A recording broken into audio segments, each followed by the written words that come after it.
হজকে দেখাইছেন, হজকে বুঝাইছেন, পরিষ্কার বলছেন এই কথা।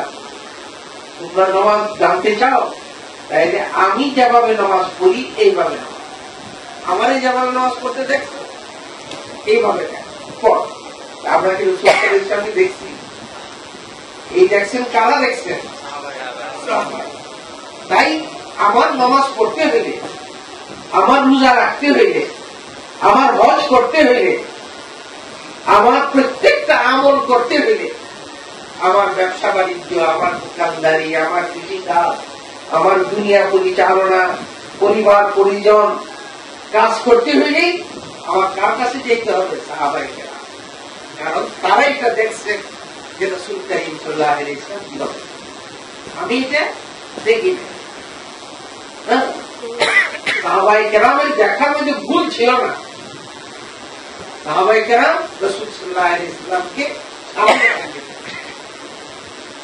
রাসূল কারীম সাল্লাল্লাহু আলাইহি ওয়াসাল্লাম কেবল এই কথা বলেননি যে তোমরা নামাজ পড়ো। রাসূল সাল্লাল্লাহু আলাইহি ওয়াসাল্লাম বলছেন সাল্লু কামা রাআইতুমুনি